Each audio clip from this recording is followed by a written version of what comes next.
remind you where we left off at the end of yesterday. We had made a list of supersymmetry algebras in 3, 4, 5, and 6 spacetime dimensions. We'd also made a list of the possible R-symmetry algebras. So let me just remind you what that list was. I'll write it over here. We can leave it up for later.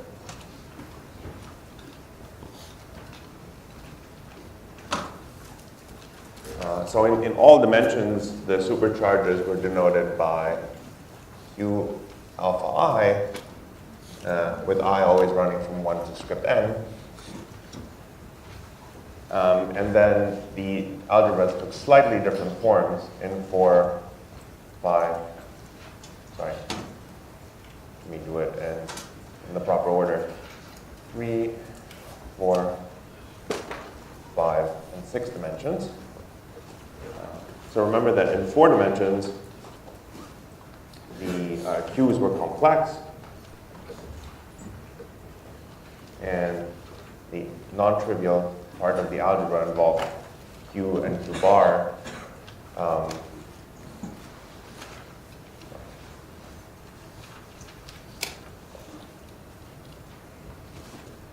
Anti-commuting to P with a delta ij. And I'm also going to write the reality condition if there is any. So here Q is complex, and there's no reality condition at all. And based on that, we argued that the maximum possible R-symmetry was U script n. And I'm going to start using the fairly standard notation where a lower subscript R on a symmetry group indicates that it's an R-symmetry. Okay, in 3 dimensions, the Q's ended up being real and anti-commuted as follows. And there we said that the reality of the Q's together with the structure of the invariant delta ij symbol over there implied that the maximal R-symmetry was SOM.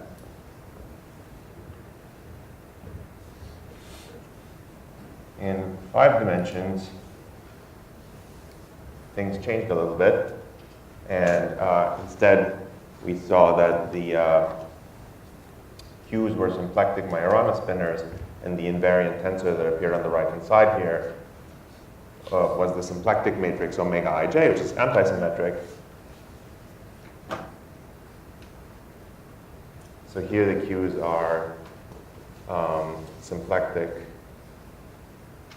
Majorana. And the maximal R-symmetry was SP to script n.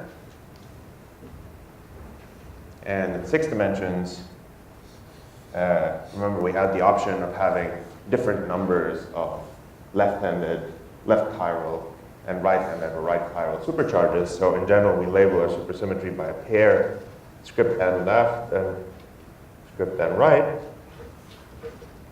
So we have some QIs in the n left camp, and then some Q tilde J's in the n right camp, and they have different spinner indices because the lower spinner index, remember, was a left chiral spinner index and the upper spinner index was the right chiral spinner index, and they were not simply related in any way. And then the non-trivial commutation relations in the supersymmetry algebra look like this. And the Q's, they look like that. And so you see that, in fact, that the form of the algebra is exactly the same as in 5D. And for this reason, again, the R-symmetry is, that acts on the left-handed Q's is SP2 and left. Here the Q's are symplectic Majorana vile. Could you use a brush pen? You can't read it? Okay, sure.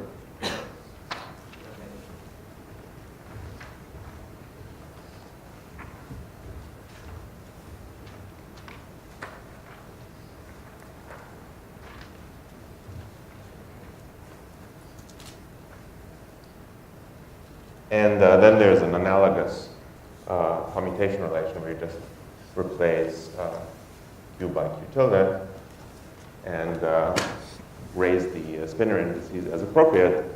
And Q tilde is also symplectic Majorana vowel.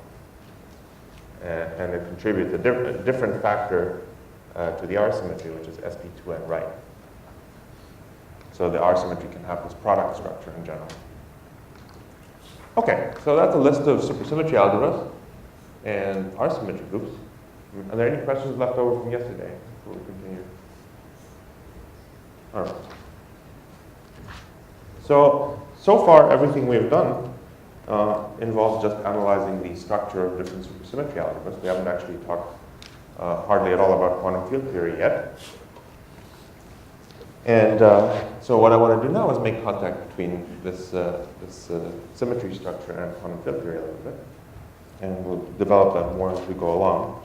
I have a question. Yes.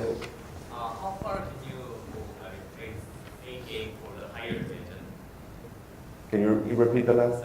For higher dimension, how far can you play the same game? Like Well, so the algebras exist in any dimension. any, but So the supersymmetry algebra itself exists in any dimension, and it's possible and quite nice to sort of try to develop it using spinors in general dimensions and gamma matrices in general dimensions.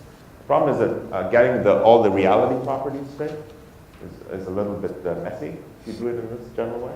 So instead what I've done is I've chosen convenient spinor conventions in these low-lying dimensions that relied on these various exceptional isomorphisms between different SO groups and other groups that sort of simplified the discussion. Otherwise we'd have to go into a general discussion of reality properties of spinors in general dimensions, which is a nice story, but to develop it takes a little bit of time. in the higher dimension, like is there some both periodicity, like both each modulo 8? Is there Yeah, so spinor, all properties of spinors are periodic modulo 8. So the structure will always repeat modulo 8. For example, the supersymmetry algebras in 2 dimensions and in 10 dimensions have the same reality properties. So we can have genuine Majorana vowel spinors, means you can have real left-handed superchargers and real right-handed superchargers, and that's something that you see both in 2-dimensional quantum field theories or worldsheet theories and, for example, in 10-dimensional string theory.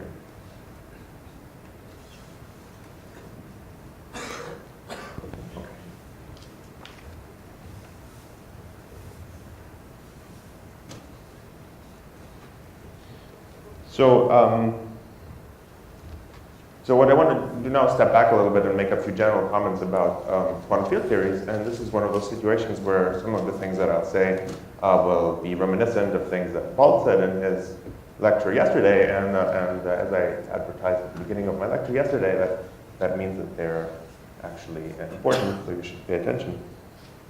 These are sort of just big picture things about quantum field theories that I think are really worth taking to heart. So very broadly speaking, we can divide quantum field theories into sort of 2 classes.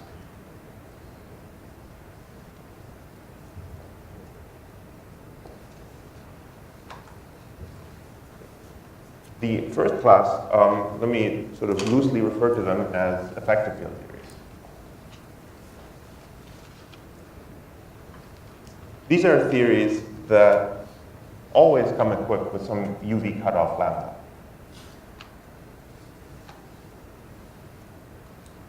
And they really only look and behave like what you would normally think of as quantum field theories if you look at energies that are much below that cutoff scale. So if you look at the energy scale here, E, or what is the same in a relativistic theory, inverse distance, and write that as L inverse, then there's some cutoff lambda here. And if you look at energies much below lambda, then in this regime, the theory behaves like a quantum field theory. And what I mean by that in particular is that it has a nice continuum, local continuum description in terms of fields and so forth. what you would normally call a quantum field theory. But when you look at shorter distances, right, distances shorter than lambda inverse, or energies higher than lambda, the theory doesn't need to look like a quantum field theory at all. So, for example, it might come from some microscopic theory that's some lattice model, some statistical lattice system with a fixed lattice cutoff. There might be some, other type of UV completion here, maybe a little string theory, or a genuine string theory. Who knows? Or maybe the theory just doesn't have anything up here at all, and it's really just an effective field theory with a cutoff that doesn't come from any shorter distances. So this is an enormous class of theories that describe a huge variety of long distance behaviors.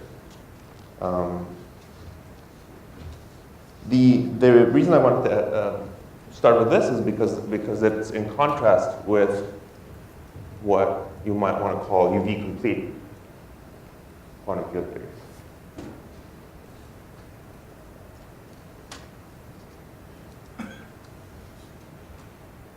UV complete quantum field theories are things that look like local continuum quantum field theories at arbitrarily high energies.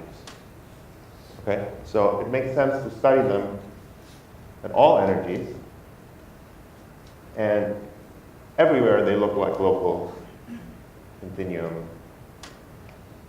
QFT. At no point do you encounter a natural cutoff or some lattice or some place where you have to stop. And what this means is that, in a sense, these theories are sort of self-contained.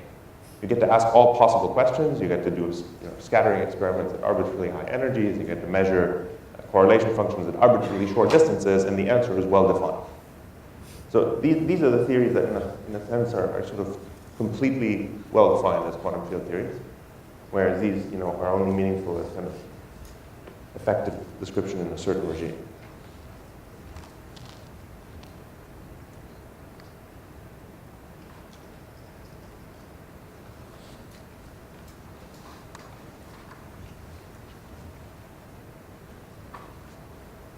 Okay, so even though this situation is also incredibly interesting, for the purposes of this lecture, I'm going to focus on the class of UV complete quantum field theories. Now, even in this class, it's extremely useful to organize the dynamics of the theory according to energy scale. That's always good advice in all walks of life, and it's what sort of broadly goes under the slogan of the renormalization group.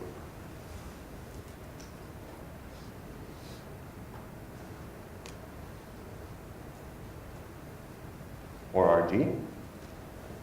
So that's just the idea that even though you're allowed to study all energies as you please, it makes sense to try to sort of walk down an energy step by step and see what the theory does. And typically, a non-trivial quantum field theory has a whole bunch of intermediate energy scales or mass scales where interesting things happen. So there could be some energy scales, let me call them M1, M2, 3, etc. Down here, 0. And at these intermediate energies, interesting things could happen. For example, there might be some particle of mass M1, or there might be a resonance, or there might be some other thing going on. So what that means is that these theories have interesting dimensionless ratios, right? E divided by M1, E divided by M2, and so forth. And all quantities that you might want to compute in the theory are very non-trivial functions of these dimensionless ratios. So these are sort of the things that are not trivially fixed by dimensional analysis. Now, the question that we would like to discuss is what happens when you consider the theories at either very high energies or at very, very low energies. So high energies means E much bigger than any of these intermediate mass scales, and low energies means E much less than any of these intermediate mass scales. And in those two regimes, all of these interesting ratios either go to 0 or they all go to infinity, which means that for all intents and purposes, they drop out of the discussion. So what that means is that in some sort of naive sense, at least, the scales M1, and 2, and 3, and so forth drop out of the theory. And the expectation is that both in the deep UV and in the deep IR, you're left with a theory that's basically scale invariant. Okay?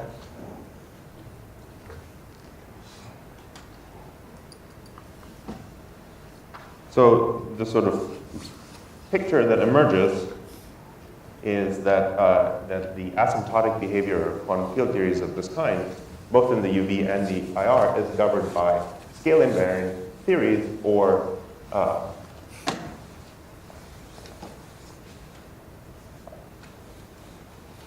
what is the same fixed point of the randomization. So you already heard about scale invariant theories yesterday. There they mostly appeared in the infrared. And the picture that was mentioned was a little bit more like this, where it wasn't completely clear what happens in the UV, but you might still find an interesting scale invariant theory in the infrared. In the UV complete case, since it makes sense to go to essentially infinite energies or arbitrarily high energies, you also expect to find a scale invariant fixed point in the deep UV. So that's sort of the distinguishing feature of UV complete field theories. And once you have an understanding of what this scale invariant fixed point is, you can sort of turn this whole thing on its head and understand the entire quantum field theory as from the top down by starting with the scale invariant UV fixed point and then turning on either interactions or masses or things like that, so relevant or marginal operators that jumpstart the flow down in energy and take you from the UV to the IR. So in some sense, if you understand the UV fixed point well enough, you essentially understand the whole flow, at least morally speaking. Yes, please. So you can also have theories where higher and higher energy is higher and higher energy. In string theory, you have higher and higher like massive modes. Mm-hmm. So in that case, so there is necessarily no M1, so to speak. So do you still expect in those theories, those UV complete theories, the UV fixed points would be scale invariant? No, because you see, these are these theories are UV complete in the sense that it makes sense to ask arbitrary high energy questions, right. But these theories are not local quantum field theories, right? Okay. These theories do not have a scale invariant fixed point at high energies. That's right. So the UV behavior of string theory is not characterized by a scale invariant fixed point. Thank you.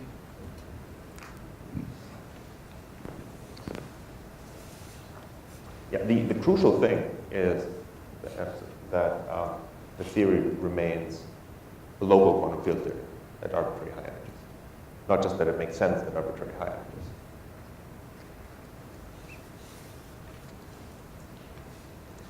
Okay, so now that we've decided that scale invariant fixed points are a good thing to look at, we can ask, well, what kind of scale invariant fixed points are there? And I'm very glad that Paul talked about this yesterday because I think I have exactly the same perspective on it. I think loosely speaking, there are really only two kinds of scale invariant fixed points that we know about and that we have encountered so far. And those are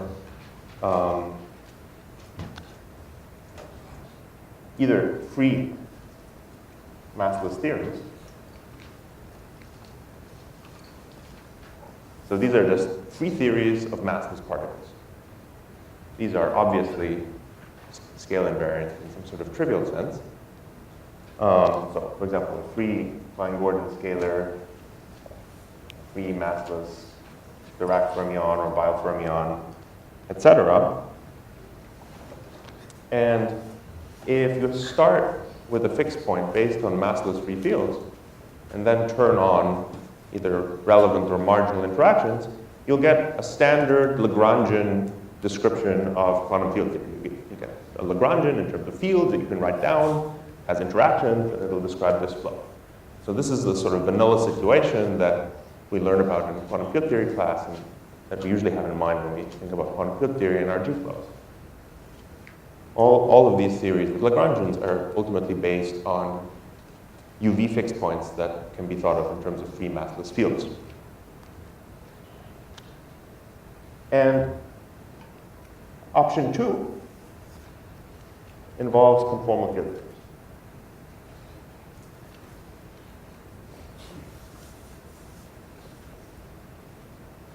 Or CFT. And these can be either free or interacting.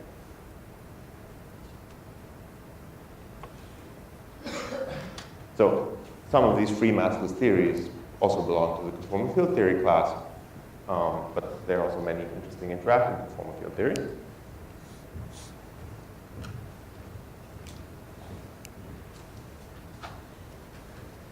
So as we heard yesterday, scale invariance by itself only implies the existence of one new symmetry generator, which is the dilatation generator, or the rescaling generator.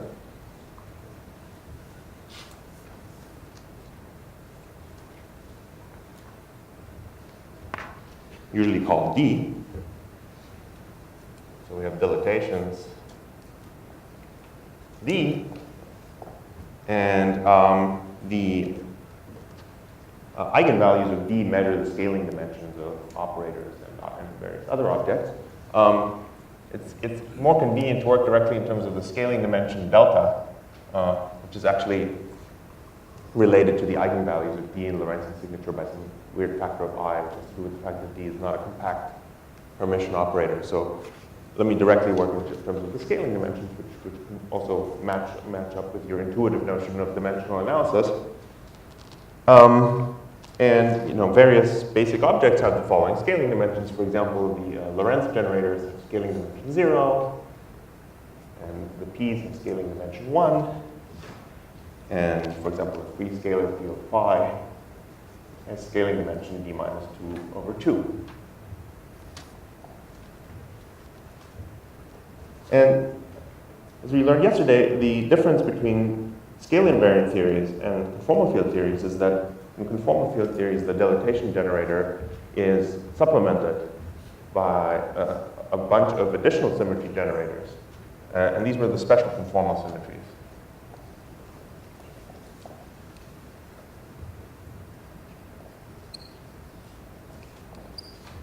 K mu. And there's a whole bunch of technical reasons why the K are very important, but there's one kind of algebraic reason why conformal symmetry is a lot more powerful than just dilatation symmetry. And the reason is that the dilatation generator is kind of an abelian generator. So a theory with just dilatation symmetry has symmetry group, which is roughly speaking Poincare semi-direct product with dilatations, which is just some abelian factor that measures the scaling dimension of the various Poincare generators. So this is not a very nice group, but in fact, once you add the K's, all these generators, the Poincare generators, P and J, D, and the K's combine into the conformal algebra. And quite miraculously, one can show that the commutation relations of this algebra are nothing but the commutation relations of SO D, 2. I think that's something we'll hear about later today. I won't explain that in detail. But this is a simple group, which has a much nicer algebraic structure than this semi-direct product here.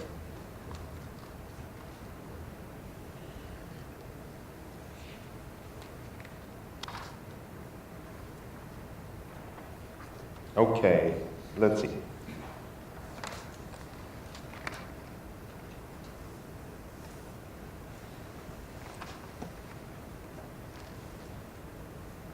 So this was option 2, conformal field theories.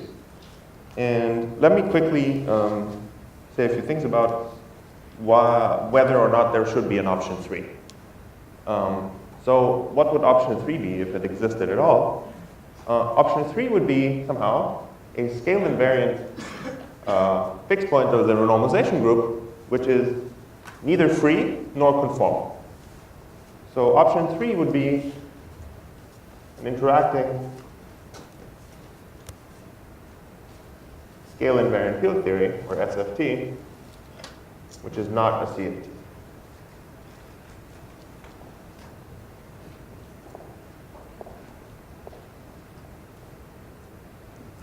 And at least in the realm of unitary theories, we do not know a single example of such a theory. There's no convincing or even non-convincing example of such a theory. Nobody has found one. And we don't know if they exist. So given that we don't know any examples, you might ask whether it can be proven that such things just never exist on principle. And the answer is sometimes. So in a few cases, you can make nice arguments that suggest that this class should in fact be empty. These arguments are very convincing in 2 dimensions. So in 2 dimensions, no. In 4 dimensions, there are also non-trivial arguments. So some progress. But the evidence isn't as strong as in 2 dimensions. And in other than 2 and 4 dimensions, I think there are not even any arguments at all. So it's a pretty open problem, given that it seems to be true. And you know, it's interesting to think about it. But for the purposes of these lectures, I'm not going to contemplate this option any further. I'm just going to assume that this class is not there. I mean, even if it's there and it, you know, it could be interesting, I can't say anything about it because we don't know any examples. So we'll think about options 1 and options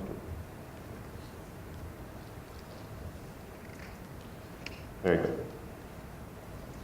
Let me make one more comment about the relationship between options 1 and 2. So I said before that sometimes free field theories can be conformal, and for example, a free scalar phi is always conformal in any space-time dimensions with this scaling dimension here. Similarly, a free fermion is always conformally invariant.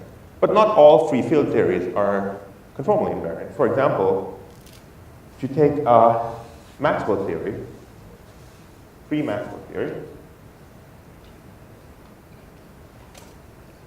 so the theory of an abelian gauge field A mu with field strength dA that satisfies the Maxwell equations, the free source-free Maxwell equations. This theory is conformal in 4 dimensions, but not in other dimensions. And there are various ways of seeing that. One way is that both the gauge field and field strength F have canonical scaling dimensions that are fixed by flux quantization. So for example, flux quantization implies that the integral of F over a 2 cycle should be some integer. And that means F has to have canonical dimension 2. There's nothing you can do about that. That fact is what ruins conformality in dimensions other than 4. Another way of seeing that is that if you look at the Maxwell action, it would be the space-time integral of F squared. And this thing has to be dimensionless. But if F always has dimension 2, then F squared always has dimension 4. And that 4 only offsets the weight of the integration measure in 4 dimensions. But for example, Maxwell theories, or in general gauge theories in 3 dimensions, free gauge theories in 3 dimensions are not conformally invariant. But they're nevertheless perfectly good fixed points of the renormalization group, and they're perfectly fine, UV starting points for interesting non-trivial RG flows.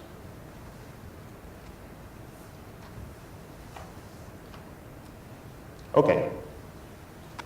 So after this sort of general discussion, let's start discussing the interplay of options 1 and options 2 with supersymmetry.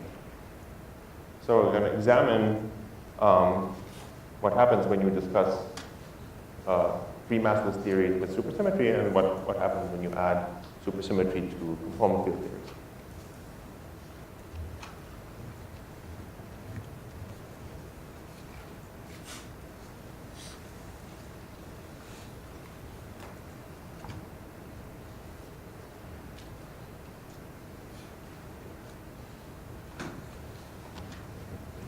So when we discuss free massless theories, we're going to focus on the 4-dimensional case, because that's the case which I want to follow up on tomorrow. But I'll give you a few exercises focusing on the other cases as well. So let's discuss free massless SUSY theories in 4D.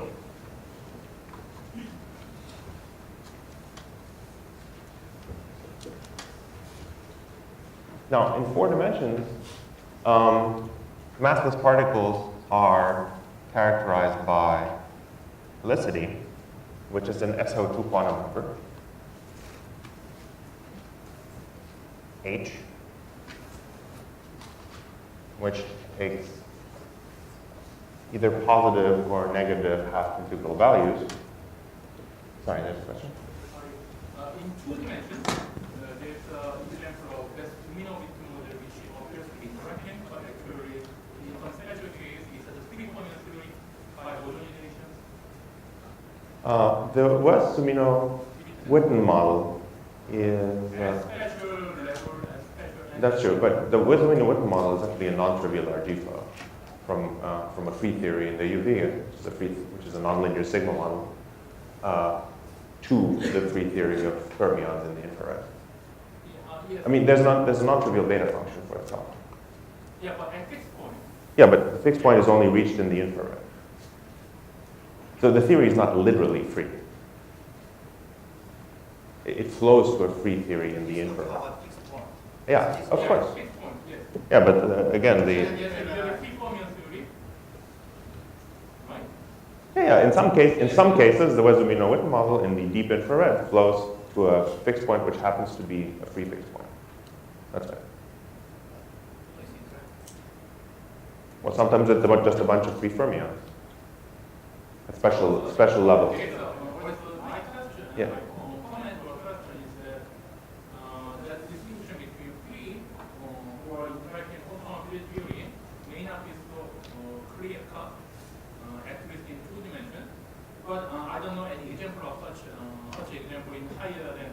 No. I think that's what I was trying to say.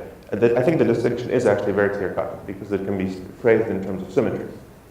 Free theories in 2 dimensions and in higher dimensions have more symmetry than non-free theories. Free theories have higher symmetric tensorial charges, which in free theories you can roughly think of as sums of products of the momenta, which are conserved because everything is free streaming, like the charges you consider in integrable models. Those charges are not present in non-free theories.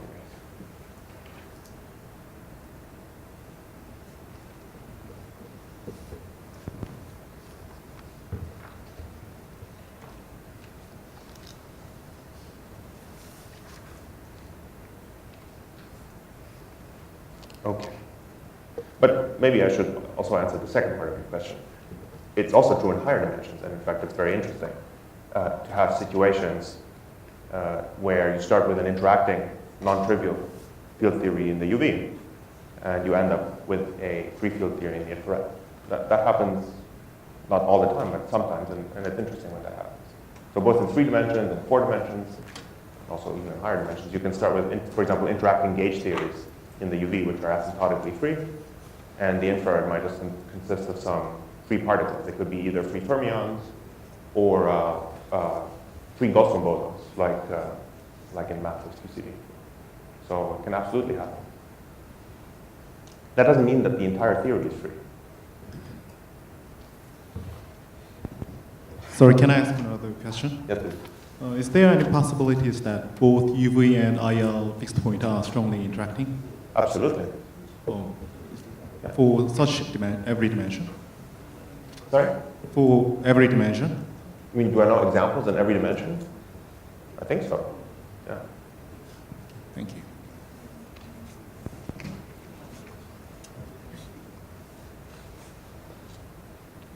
Okay. So, yeah. So, from the free theory, if I give someone given a free theory and if I perform the crazy non-local field redefinition and I make some very crazy Lagrange that looks like interacting, but it's really free theory.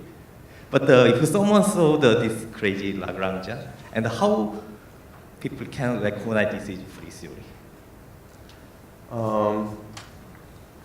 So what kind of thing we have to know to? First of all, you should be very careful with non-local field redefinitions. Sometimes they are allowed, sometimes they're not allowed. So you might not end up getting something sensible. But in general, I mean, there are many things you can try to compute to test for the freeness of the theory. Well, for example, you can look for higher spin charges or higher spin currents. You can see if the theory has operators that are sort of symmetric higher rank tensors that are conserved. That's a pretty invariant test.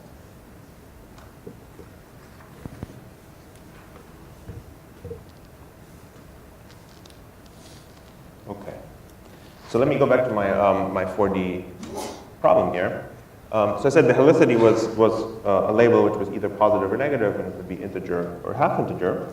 And as always, when we discuss massless particles, it's nice to write the momentum in some canonical way, and then the helicity will be the angular momentum generator that preserves that canonical momentum that we've chosen. So, for example, we can always choose the momentum in 4 dimensions to be aligned with the z direction. So we have some massless particle with energy E that's flying along the z direction, and then this SO2 generator is just J3. It's just a rotation around the z-axis, which leaves this momentum invariant. So that's the little group of this massless particle. Now, what we would like to do is examine the supersymmetry algebra and for such a massless particle. So we're just going to plug in this expression for the momentum on the right-hand side of the commutation relation. And then we can start doing representation theory.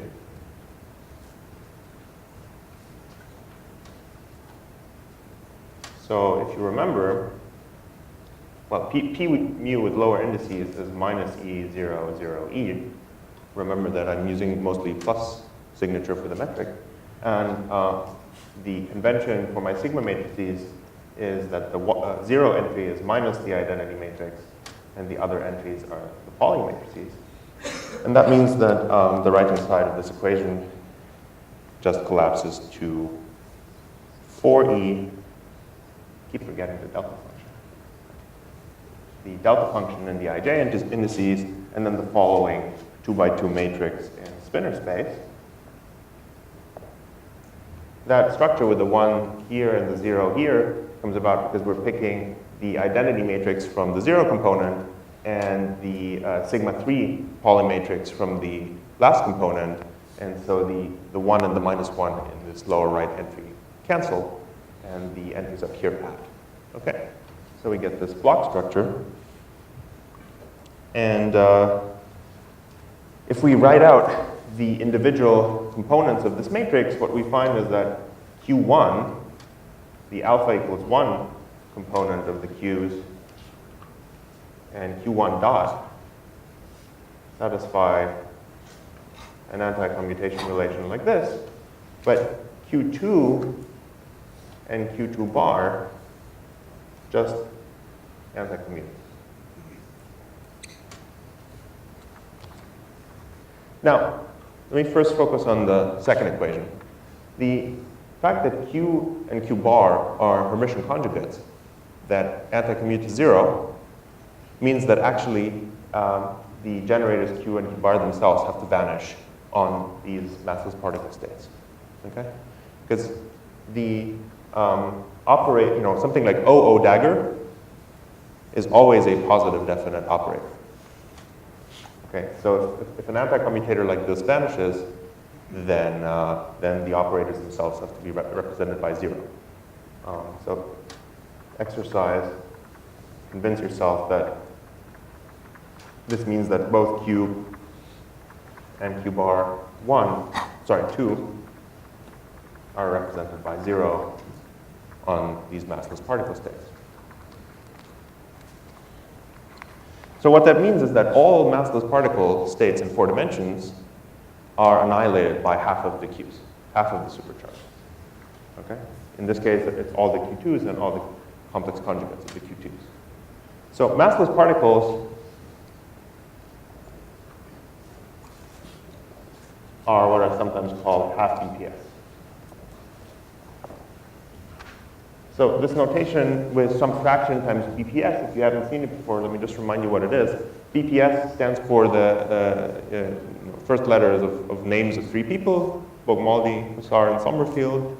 And the fraction in front tells you what fraction of the number of supercharges annihilates whatever thing you're talking about. Okay, so something that's some fraction BPS is annihilated by F times NQ supercharges, where NQ is the total number of supercharges. And this fraction always has to be such that, of course, this thing is an integer. So which fractions are allowed depends a little bit on which theory you're in. Okay, very good. Now, and I should also emphasize, by the way, that this feature here is not generally true for massive particles. Massive particles are not generally half BPS, and therefore they are less protected by supersymmetry than massless particles, except in special circumstances. Okay, so that was the trivial generator that just set the Q2s to 0. Now let's examine the other one. Well, if I just divide by 4e on both sides, I can write this anti-commutator like so.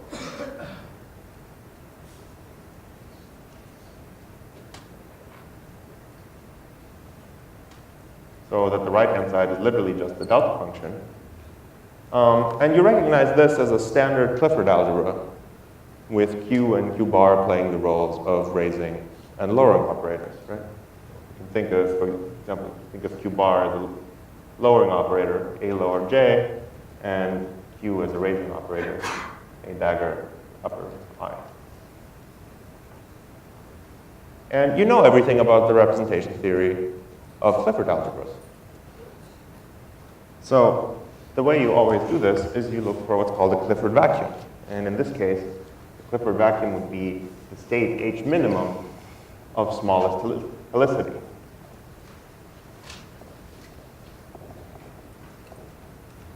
Okay? Now, let's see what the helicity of Q1 and Q1 dot are. Well, we said here that helicity is just the J3 generator. Interesting. It's just the J3 generator, which in the spin a half representation, just 1/2 times sigma 3. Okay, so that means that Q1 has helicity plus a half, and Q1 dot bar has helicity minus a half. So Q1 raises helicity by plus 1/2, and Q1 dot lowers helicity by a half. Okay, so the state of smallest helicity, H min, necessarily has to be annihilated by all the Q bars, because you can't lower the helicity any further. So all the Q bars annihilate H min.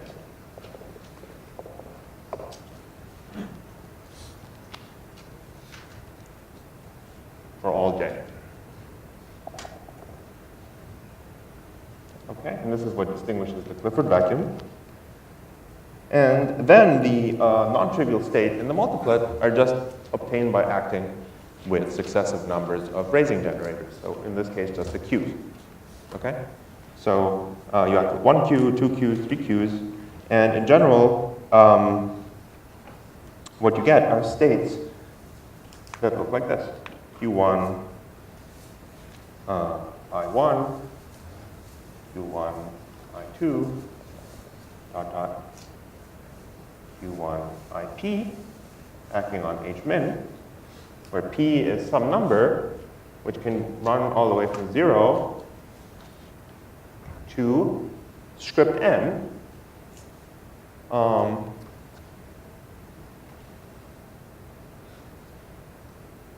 Now, why script n?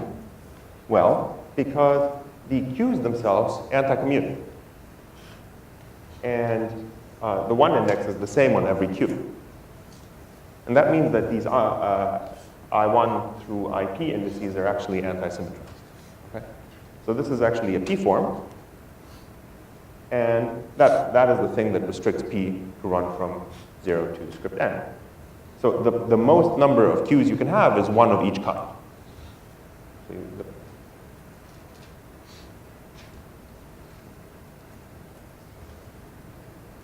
that's the maximal number of q's you can have, and that gives you a state with helicity h max, which is equal to h min plus 1/2 times the number of q's, which is script n.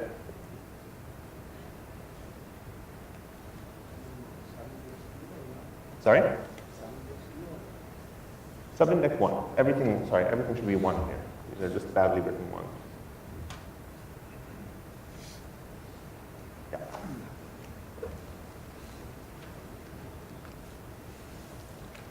Okay. Very good.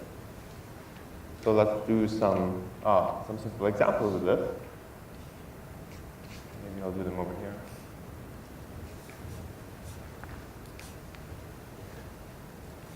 So the minimal case, script n is 1, is of particular interest to us because we'll use it tomorrow to write some supersymmetric Lagrangians.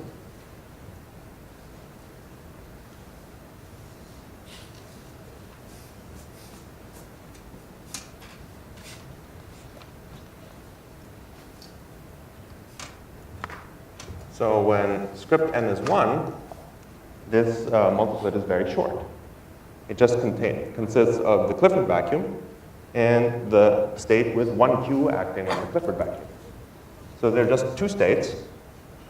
There is h min, and there is h max, which is h min plus 1/2.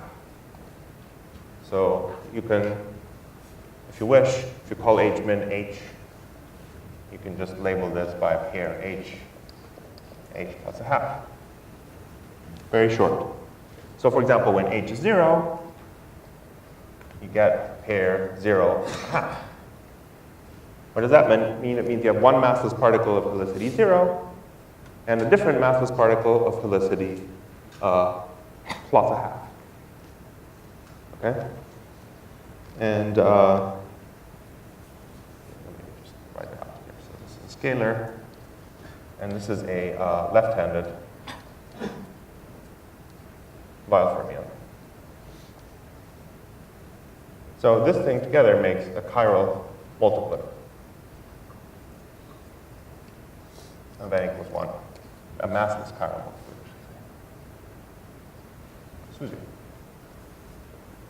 And we'll see tomorrow what fields that multiplet has in detail. Now, one thing that's important is that in 4 dimensions, it's inconsistent to have a quantum field theory that only consists these particles. It's inconsistent to have a quantum field theory that only consists, for example, a particle of helicity 1/2 and nothing else. The reason is that there's a very important basic property of relativistic field theories called CPT. sometimes also called the Ctp Theorem, which says a whole bunch of things, but among other things it says that every massless particle of helicity H is paired with a CPT partner of helicity minus H. So unless H is 0, you always need to have the helicities come in equal and opposite pairs. So that means that this multiplet here by itself cannot exist in isolation. You can't have this helicity a half particle. You also need a helicity minus a half particle. Well, we can make a helicity, we can make a multiplet that has a helicity minus a half particle by starting with H min equals minus a half. If H min is minus a half, then we get a multiplet that has a minus a half helicity particle and minus a half plus a half, which is just 0. So this would be the CPT partner of this helicity plus a half guy, and this would be the right-handed biofermion. And here you get yet another scalar. Okay? So when all is said and done, actually, what you have is 2 scalars, or equivalently 1 complex scalar, and 1 left-handed biofermion, and its right-handed complex conjugate. So roughly speaking, you can think of this as the chiral multiplet and this as the anti-chiral multiplet, but they're related by permission conjugation, and the particles are related by CPT, so you can't have one without the other. So if you wish the sort of direct sum, really it's the direct sum that you should think of as the chiral multiplet. The minus a half 0 plus 0 half, these are irreducible representations of supersymmetry each, but they're exchanged by CPT. And this is a chiral multiplet.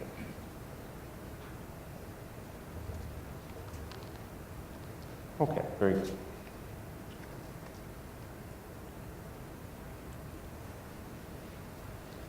And similarly, a vector multiplet, let's write it up here.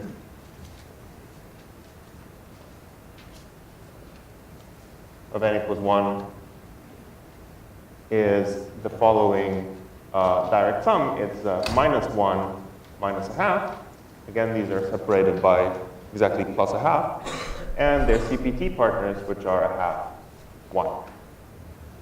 So what's the field content of this? Well, the spin a half and minus a half today, just like here, are left and right-handed biofermions, so we have just a single biofermion overall.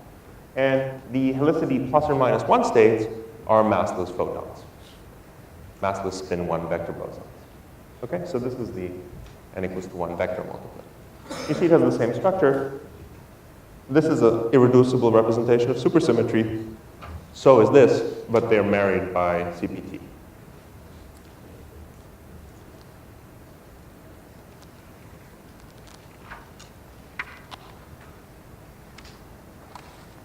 Okay.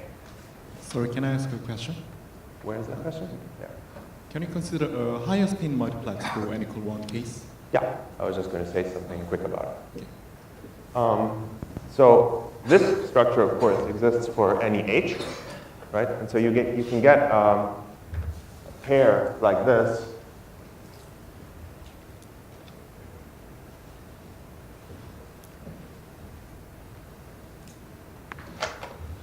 for any h. So, for example, the next highest pair would be minus 3 halves minus 1 plus 1 3 halves, and the one after that would be minus 2 minus 3 halves plus 3 halves 2. And you can keep going, right? These all exist as representations of supersymmetry. So what's the interpretation of these multiplets in particular? Well, this one is actually the one that is the most straightforward. The spin 2 particle here, massless spin 2 particle and its other helicity state, that thing is just a massless graviton, right? The graviton is the unique massless spin 2 particle. And the thing that's related to it by supersymmetry, which is the spin 3 halves gadget here, is the gravitino. So this is the n equals to 1 supergravity multiplet.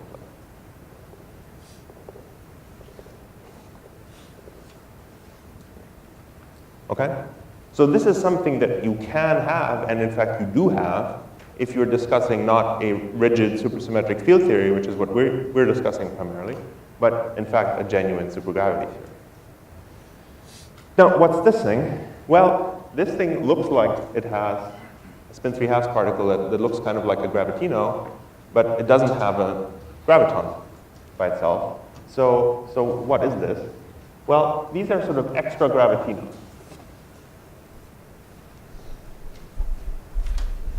Imagine you have an extended supergravity theory with more than n equals to 1 supersymmetry, then in fact you will have n gravitinos. And only one of them will sit in the n equals to 1 supergravity multiplet. The others will be sitting in separate multiplet, and those are the extra gravitinos. And you see that they compared with extra vector multiplet bosons, massless vector multiplet bosons.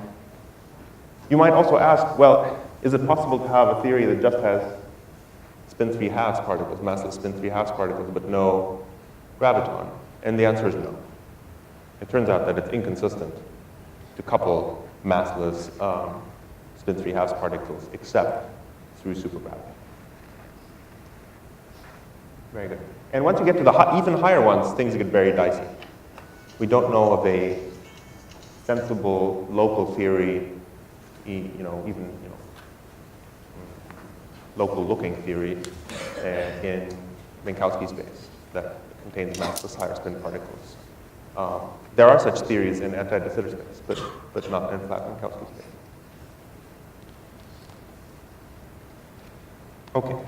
Now, I've been making this distinction here in what I've been saying a little bit between quantum field theory and gravity theories, and that distinction is important.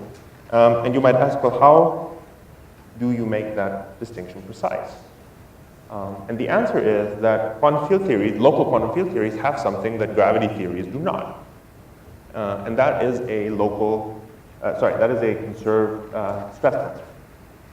So quantum field theories have a conserved stress tensor, or energy momentum tensor, T mu nu, which has also already appeared in various lectures yesterday. So it's conserved, and moreover, since we're discussing a Lorentz invariant theory, it's also symmetric.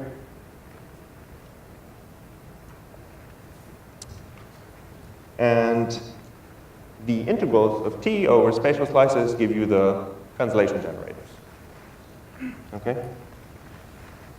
And every sensible local quantum field theory has such a T, but gravitational theories do not. Roughly speaking, because in gravitational theories, T is gauged. Okay. And the claim that I want to remind you of is that in local quantum field theories, the helicities of massless particles are in fact bounded from above. And you can see just empirically from the list we made here that the bound should be 1. Right? Starting here with the multiplets that contain spin 3/2 particles, we're going to go into the gravity regime. So only these two multiplets of n equals to 1 are actually allowed massless field theory multiplets. And the reason for that is that in local quantum field theory with a stress tensor, the helicity should always be bounded in absolute value by 1. Okay? So this is true in QFT with conserved stress tensor. And this fact is known as the Weinberg-Witten theorem.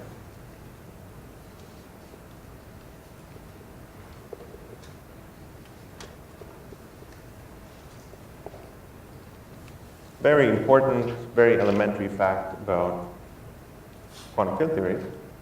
For example, the reason why it is inconsistent to have gravity emerge in the infrared of a local quantum field theory with a UV fixed point. So the graviton cannot be an emergent excitation of a standard local quantum field theory with a stress tensor.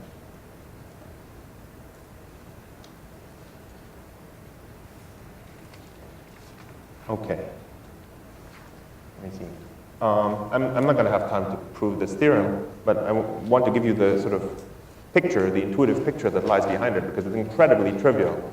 And if you haven't heard about it before, it's very elementary and important, so I want you to see it. The picture is basically this.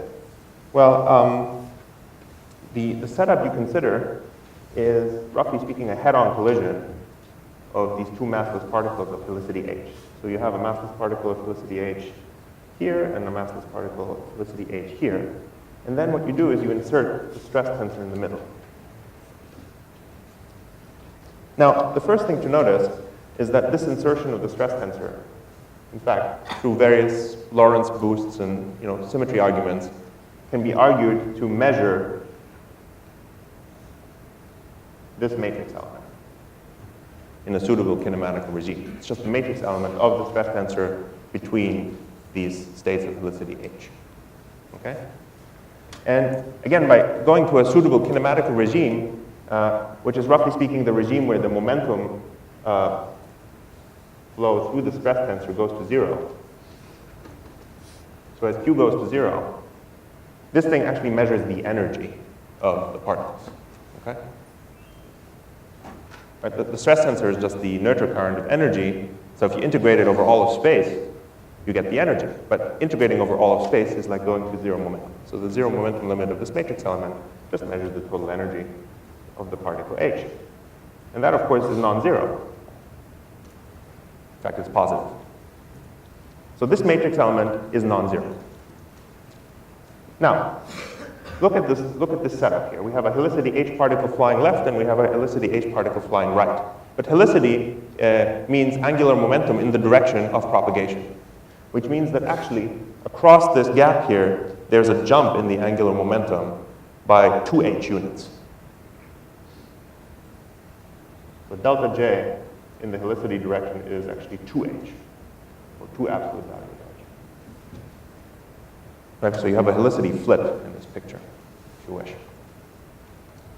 And now you have a very easy story because the angular momentum flip has to be 2h, but the stress tensor is a spin 2 operator. It's a symmetric tensor of the Lorentz group. So it can only give rise to helicity flips of at most 2.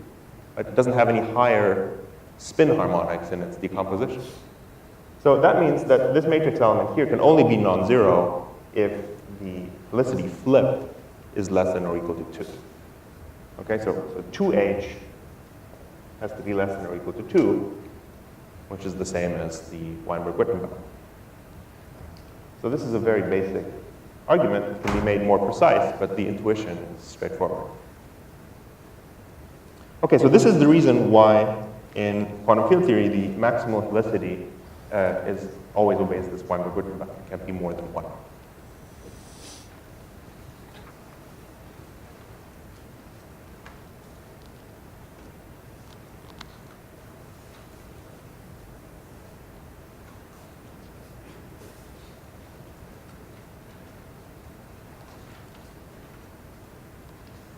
So I am not going to have time to go through the n equals 2 multiplets, which is what I wanted to do next.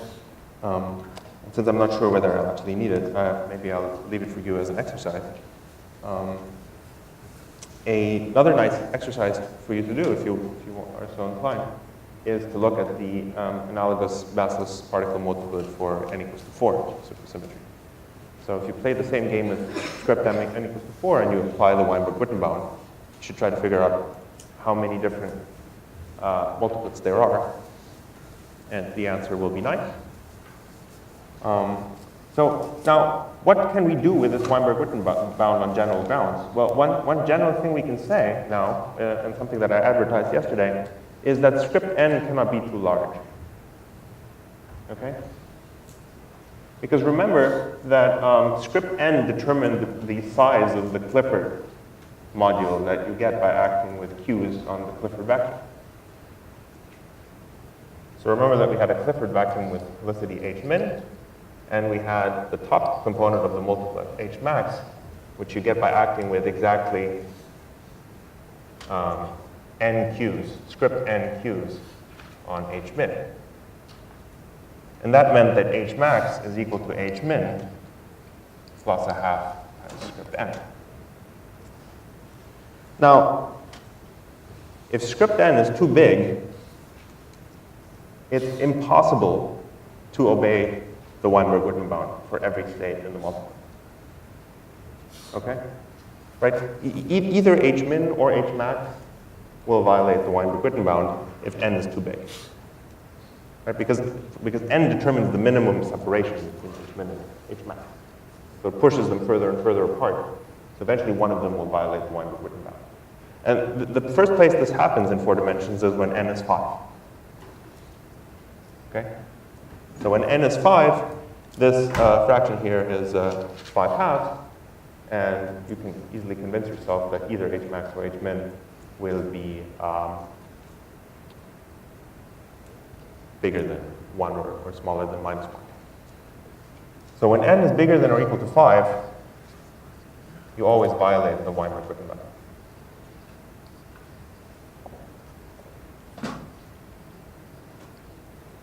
And that means that at least at the level of massless particle representations, it's not consistent to have supersymmetric quantum field theories with more than n equals to 4 supersymmetry. So at least at the level of massless particles,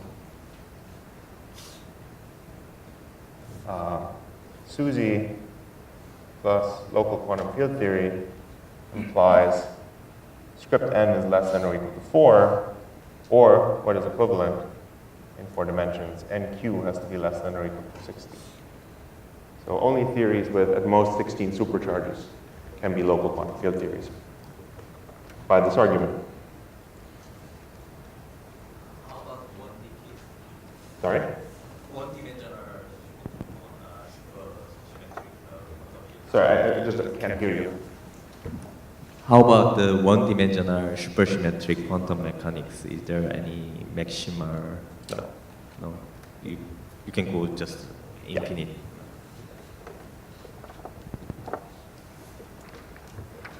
In fact, maybe I'll assign this as an exercise. This already happens in 3 dimensions. It's quite amusing. So if you want to play with these representations, you can try to work them out in as many cases as you want. And it's instructive to do that. It's all very easy. It's all the same kind of Clifford algebra business. But if you want to amuse yourself, here's an exercise. So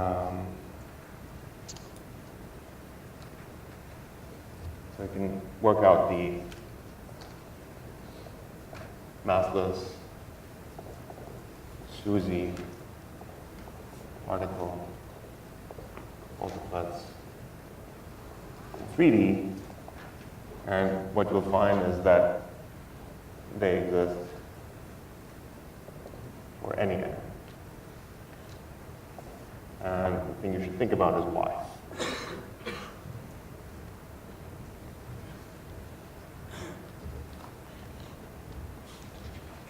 Okay.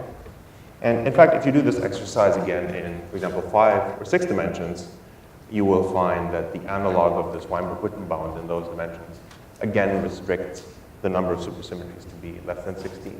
So 3 dimensions is a bit of an oddity in this respect, but in 4, 5, and 6 dimensions, the Weinberg-Witten bound or its analogs always restrict the number of supersymmetries to be at most 16. And of course, in higher dimensions, the analog of the Weinberg-Witten bound will be a little more involved than just involving helicity, because the little group for massless particles will now be SO3 or SO4. So in fact, you'll get bounds on the Dynkin labels of these representations. Okay, very good. So this is what I wanted to say about representation theory for massless particles. And now we're going to start discussing the second option that we had outlined at the beginning of the lecture, which is what happens if instead of a fixed point based on massless particles, for which you can then start writing standard Lagrangians, you have a supersymmetric fixed point that also happens to be an interacting conformal field theory. So I won't get through. Sorry. But when you consider supersymmetric theory, we can consider n equal to 8, for instance, in normal relation. I wondered what modification happens to Weinberg-Witten theorem in that case? Well, the Weinberg-Witten theorem doesn't apply in gravity theories because gravity theories do not have a substance. Gravitational theories, even pure Einstein gravity without supersymmetry, doesn't have a conserved sensible stress tensor. Because if you try to write one down, any sensible definition that you might come up with will not be gauge invariant. That's a very deep physical thing. It has to do with the fact that in gravity there's no local notion of mass or energy. Mass and energy can only be measured in infinity. So T mu nu as an operator doesn't make sense. It's not well defined in supergravity, and that's why the Weinberg-Witten theorem doesn't apply.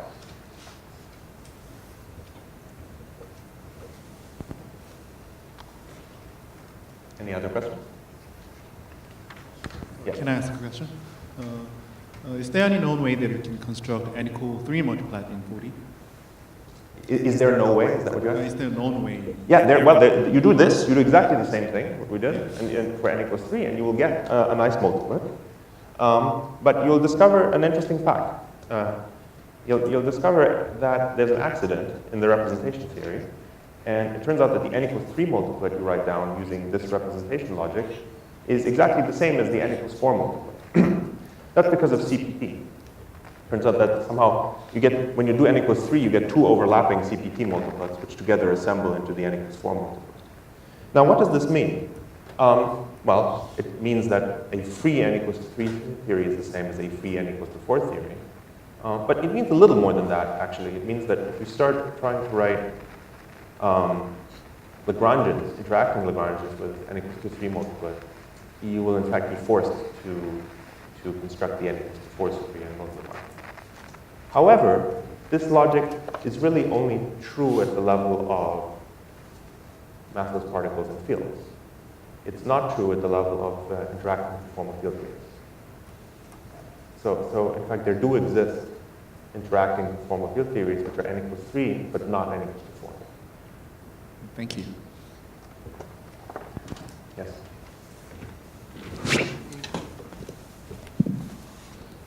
In cosmology, we have covariantly conserved T mu nu, and in this connection-free coordinate, we have conserved stress energy tensor. Well, if you are on a fixed background spacetime that has isometry, then you can still have some notion of conserved T. But that's only true if spacetime is not fluctuating. If spacetime is fluctuating, then there's no conserved T. How about the Chern-Simon 3D case? I mean, Then T is 0. that case, I mean, if you, naively, I can imagine like the reduced boundary theory 2D.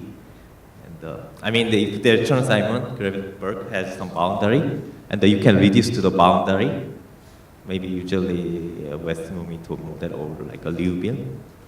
I didn't understand the question. I mean, the three-dimensional gravity, you can reduce to the boundary theory. Like you can describe by boundary degree of freedom. Well, that's true in any dimension.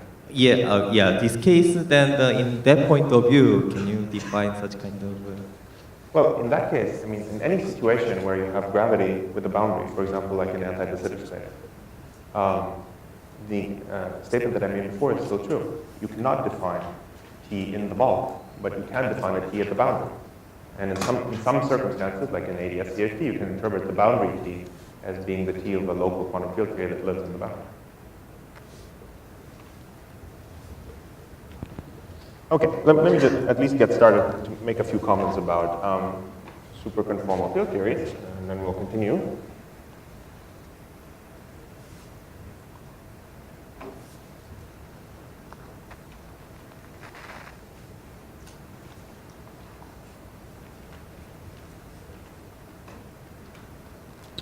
So remember that a conformal field theory was one in which the Poincare algebra was supplemented by additional generators, dilatation and special conformal transformation, and there was a bosonic SOD, 2 symmetry, which was the conformal algebra, conformal symmetry. And now we would like to study the combination of this conformal symmetry in conjunction with these supersymmetry algebras. And this combination turns out to be very conformal, very powerful, sorry. It's also very conformal. So the general terminology is that conformal plus supersymmetry is called superconformal. And the first thing that happens is that just like in the bosonic conformal algebra, you had a bunch of new generators. It turns out that once you add supersymmetry to the conformal group, you also get a bunch of new supercharges. Roughly speaking, the reason for that is the following. The supercharges Q and Q bar have scaling dimension 1/2 because they anti-commute to P, which has scaling dimension 1. Now, the special conformal generators K in the conformal algebra have scaling dimension -1. And what you can do is you can look at the commutator of K with Q and K with Q bar. I'm being a bit schematic because this is true in any dimension. It doesn't depend on the exact details of the spinners Q and Q bar. And if you take these anti-commutators, what you get is some gadget of total scaling dimension -1/2. And this, in fact, turns out to be not 0. It turns out to be a new spinorial supercharge, let me call it S bar, which is kind of like the supersymmetric analog or superconformal analog of K. The relationship between S and Q is roughly speaking the same or similar to the relationship between K and P. And similarly, K with Q bar gives you a new supercharge S, which is also of dimension -1/2. So the superconformal algebra also contains new spinorial supercharges, the S supercharges. And together, the Q's and the S's assemble into a big spinner, which is twice as big as the spinner made up of the Q's. You see, that's good because that gadget has exactly the right dimension to be a spinner of this SOD, 2 conformal algebra. So it turns out that the full set of spinorial supercharges is a spinner of SOD, 2.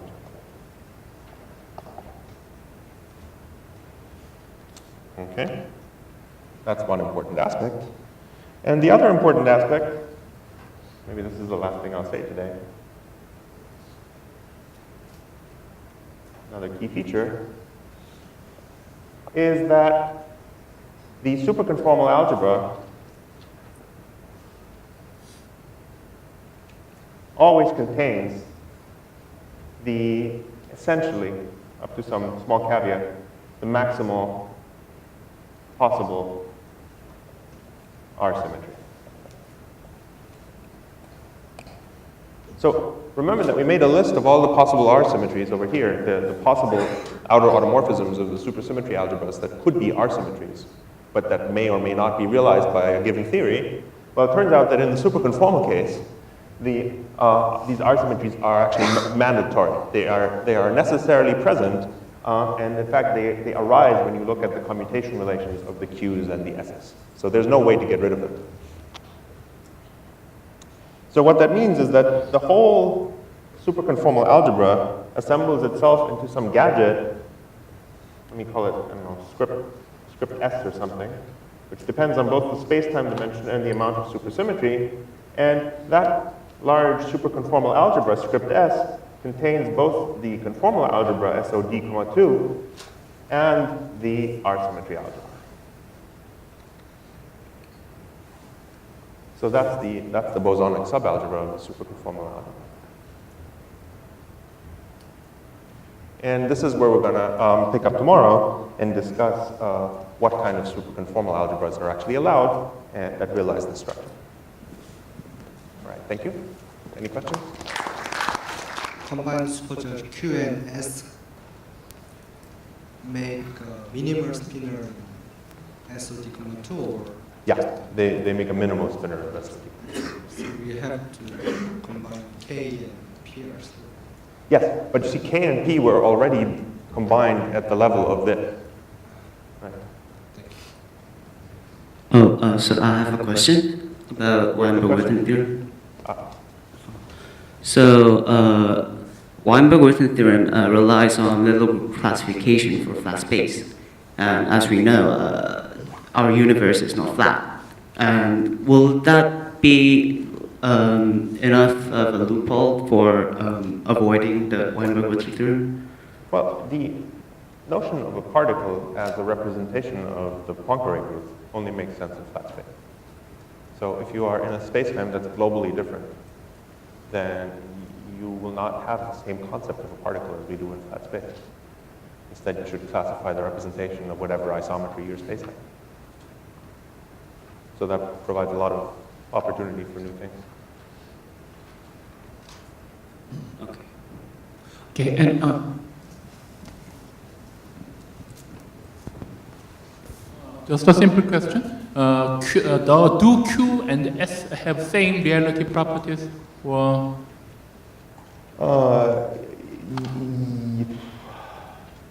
Yes, either the same or conjugate. Yeah, I think the simple answer is yes, because this whole spinner will have nice reality properties. This whole combined object will have nice reality properties. And another question? Here. Do we also not have to consider the commutator of the dilatation generator with the cubes and the cuboids? You do. The dilatation generator? Yeah, but you see, all the dilatation generator does is measure the conformal dimension, delta. That's right. So when I write things like, Q has delta a half and so forth, all that means is that the commutator of D with Q is proportional to a half. Yeah, okay. Thank you. Does S there carry both the vector indices and spinor indices? No, in fact, I was a bit sloppy about that. So this commutator, of course, has a spin a half component and a spin 3/2 component, but the S's have spin a half. They're spinners. Yeah, so the spin 3/2 component is 0. There are no spin 3/2 charges.